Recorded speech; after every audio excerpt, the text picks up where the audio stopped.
हाय कृष्णा। युधिष्ठिर महाराज बोले, दुर्घष वीर पितामह, मैं आपसे आज्ञा चाहता हूँ। मुझे आपके साथ युद्ध करना है। तात, इसके लिए आप मुझे आज्ञा और आशीर्वाद प्रदान करें।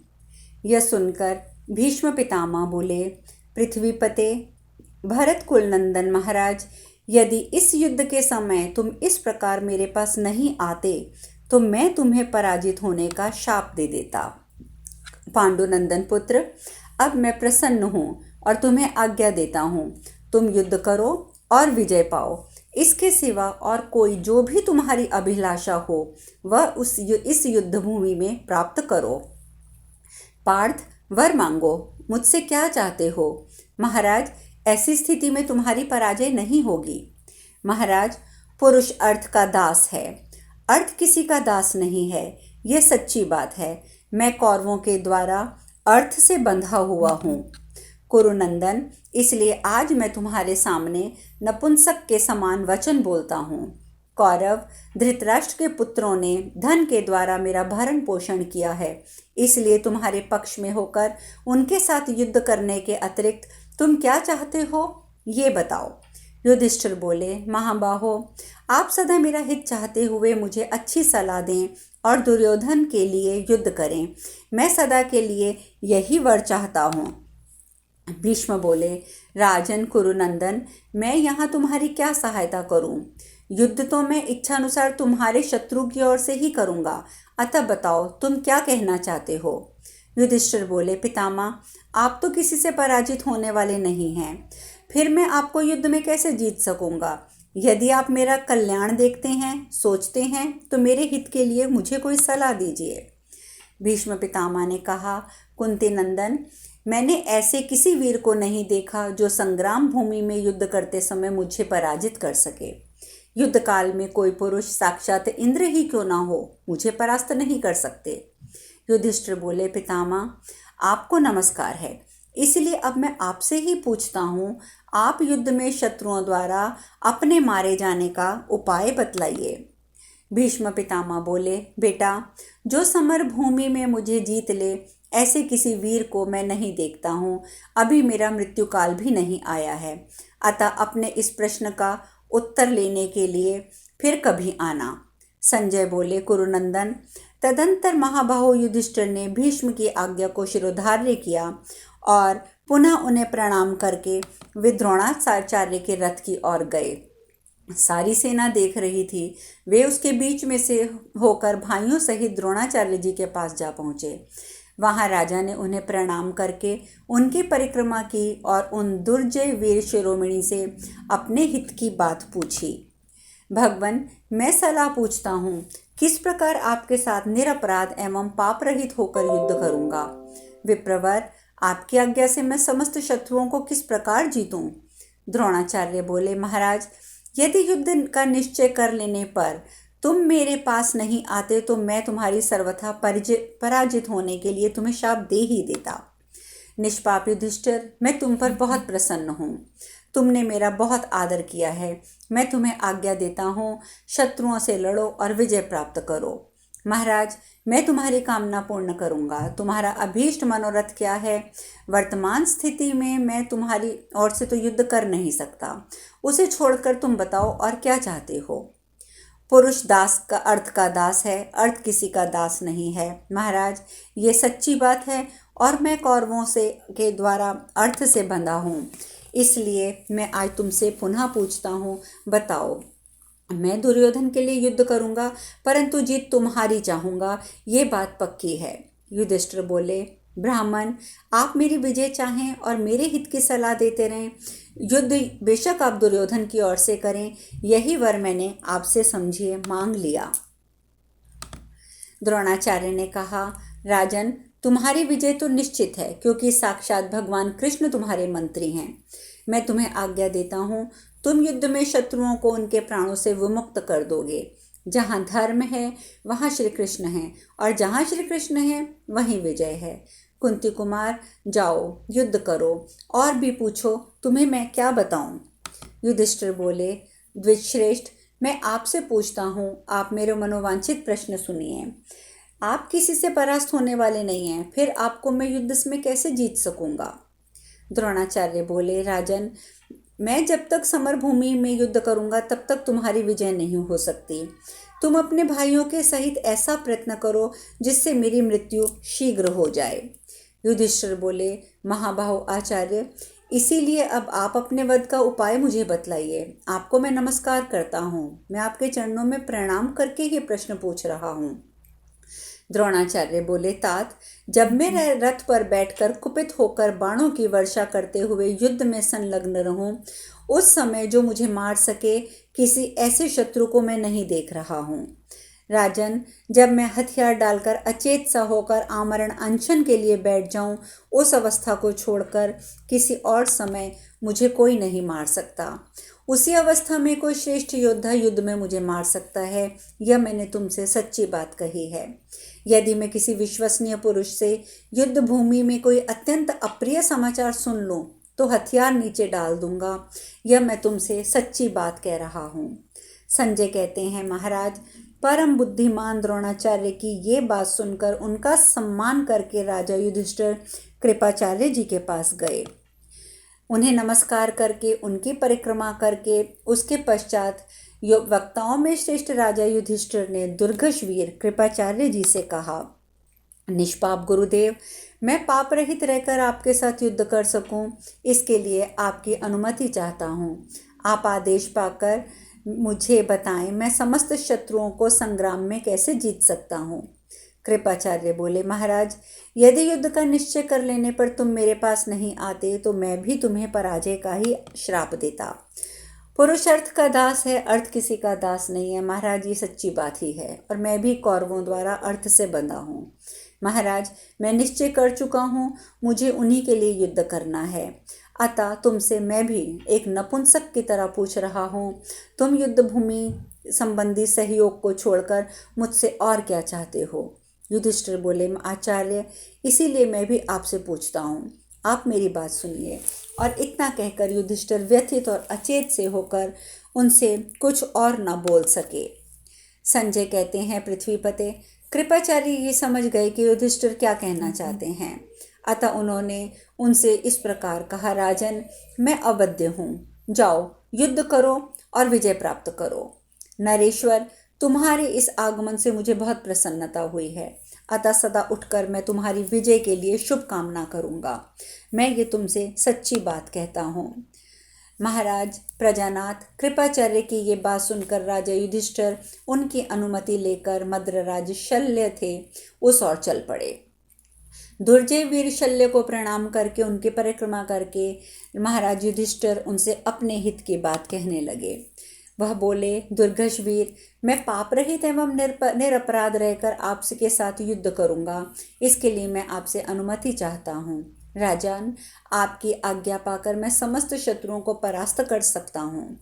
शल्य बोले, महाराज, यदि युद्ध का निश्चय कर लेने पर मेरे पास नहीं आते तो बाकी सबकी तरह मैं भी यही बात कहता हूँ कि मैं भी तुम्हें श्राप दे देता।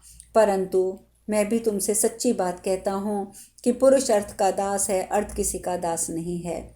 महाराज, इसीलिए मैं भी कौरवों से अर्थ के द्वारा बंधा हूँ। इसलिए मैं भी तुमसे नपुंसक की भांति कह रहा हूँ, बताओ तुम युद्ध विषयक सहयोग के सिवा और क्या चाहते हो। मेरे भांजे, मैं तुम्हारा अभीष्ट मनोरथ पूर्ण करूँगा। युधिष्ठिर बोले, महाराज, मैं आपसे यही वर मांगता हूँ कि आप प्रतिदिन उत्तम हित की सलाह मुझे देते रहें, अपने इच्छा अनुसार युद्ध दूसरे के लिए करें। शल्य महाराज बोले, नृपश्रेष्ठ, बताओ इस विषय में मैं तुम्हारी क्या सहायता करूं। कौरवों के साथ मैं अर्थ से बंध चुका हूं, अतः अपने इच्छा अनुसार युद्ध तो मैं अब तुम्हारे विपक्षी की ओर से ही करूंगा। युधिष्ठिर बोले, मामा जी, अब युद्ध के लिए उद्योग चल रहा था। उन दिनों आपने मुझे जो वर दिया था वही वर आज भी मेरे लिए आवश्यक है। सूतपुत्र अर्जुन के साथ युद्ध हो, उस समय आपको उसका उत्साह नष्ट करना चाहिए। मामा जी, मेरा ये दृढ़ निश्चय है कि उस युद्ध में दुर्योधन आप जैसे शूरवीर को सूतपुत्र के सारथी का कार्य करने के लिए अवश्य नियुक्त करेगा। शल्य बोले, कुंती नंदन, तुम्हारा ये अभीष्ट मनोरथ मैं अवश्य पूर्ण करूँगा। जाओ, निश्चिंत होकर युद्ध करो। मैं तुम्हारे वचन का पालन करने की प्रतिज्ञा करता हूँ। संजय कहते हैं, राजन, इस प्रकार अपने मामा मद्रराज शल्य की अनुमति लेकर भाइयों से घिरे हुए कुंती पुत्र युधिष्ठिर उस विशाल सेना में बाहर निकल आए। उस समय भगवान श्री कृष्ण उस युद्ध में राधानंदन कर्ण के पास गए। वहां जाकर उस गदाग्रज ने पांडवों के हित के लिए उनसे इस प्रकार कहा। श्री कृष्ण बोले, कर्ण, मैंने सुना है तुम भीष्म से द्वेष होने के कारण युद्ध नहीं करोगे। राधानंदन, ऐसी दशा में जब तक भीष्म मारे नहीं जाते तब तक हम लोगों का पक्ष ग्रहण कर लो। राधे, जब भीष्म मारे जाएं उसके बाद तुम यदि ठीक समझो तो युद्ध में पुनः दुर्योधन की सहायता के लिए चले जाना। कर्ण बोला, केशव, आपको मालूम होना चाहिए कि मैं दुर्योधन का हितैषी हूँ। मैं उसके लिए अपने प्राण भी न्यौछावर कर सकता हूँ। अतः मैं आपके उसका अप्रिय करने के लिए आपका ये कहा कदापि नहीं मानूंगा। संजय कहते हैं, भरत, कर्ण की ये बात सुनकर श्री कृष्ण लौट आए और युधिष्ठिर आदि पांडवों से जा मिले। तदंतर ज्येष्ठ पांडव युधिष्ठिर ने सेना के बीच में खड़े होकर पुकारा, जो कोई वीर सहायता के लिए हमारे पक्ष में आना स्वीकार करे उसे मैं भी स्वीकार करूंगा। उस समय आपके पुत्र युयुत्सु ने पांडवों की ओर देखकर प्रसन्नचित होकर धर्मराज कुंती पुत्र युधिष्ठिर से इस प्रकार कहा, महाराज निष्पाप नरेश, यदि आप मुझे स्वीकार करें तो मैं आप लोगों के लिए युद्ध में धृतराष्ट्र के पुत्रों से युद्ध करूंगा। युधिष्ठिर बोले, युयुत्सु, आओ, हम सब लोग मिलकर तुम्हारे इन मूर्ख भाइयों से युद्ध करेंगे। यह बात हम और हमारे भगवान कृष्ण सभी कह रहे हैं। महाबाहो, मैं तुम्हें स्वीकार करता हूँ, तुम मेरे लिए युद्ध करो। राजा धृतराष्ट्र की वंश परंपरा तथा पिंडोक्रिया तुम पर भी अवलंबित दिखाई देती है। महातेजस्वी राजकुमार, हम तुम्हें अपनाते हैं, तुम भी हमें स्वीकार करो। अत्यंत क्रोधी दुर्बुद्धि दुर्योधन अब इस संसार में जीवित नहीं रहेगा। संजय कहते हैं, राजन, तदंतर युधिष्ठिर की बात को सच मानकर आपके सभी पुत्रों को त्याग कर डंका पीटता हुआ पांडवों की सेना में जा खड़ा हुआ।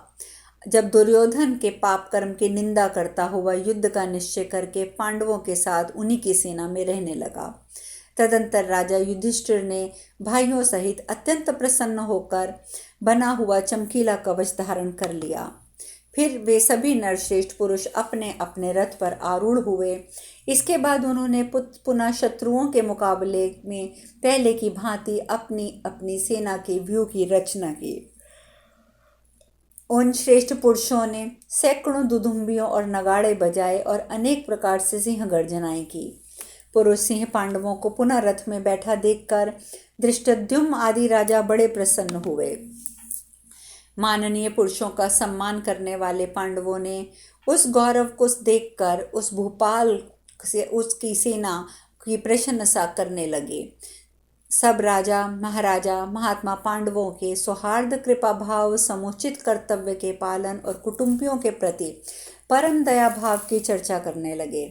यशस्वी पांडवों के लिए सब ओर से उनकी स्तुति प्रशंसा में भरी हुई साधु साधु की बातें निकलती थी।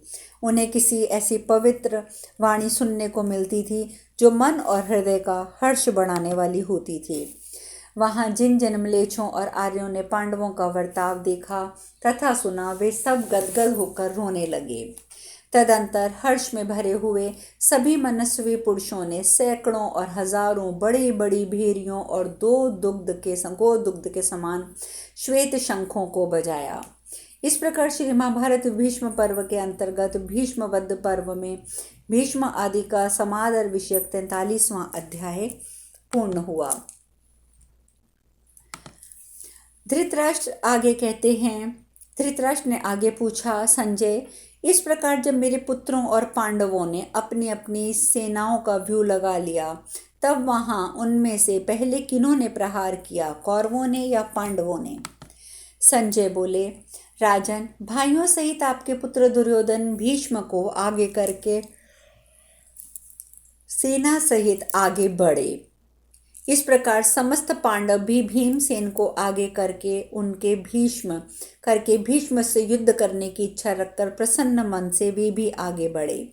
फिर दोनों ओर की सेनाओं में सिंहनाद, किलकारियों के शब्द, कवच, नरसिंह, भीरी, मृदंग, ढोल आदि वाद्यों की ध्वनि तथा घोड़ों और हाथियों की गर्जन के साथ शब्द गूंजने लगे।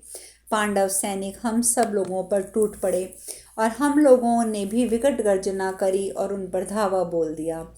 इस प्रकार अत्यंत घोर युद्ध होने लगा। भीषण मारकाट से युक्त उन महान संग्राम में आपके पुत्रों तथा पांडवों की विशाल सेनाएं प्रचंड वायु से कंपित हुई, वनों की भांति शंख और मृदंगों के शब्दों से कांपने लगी।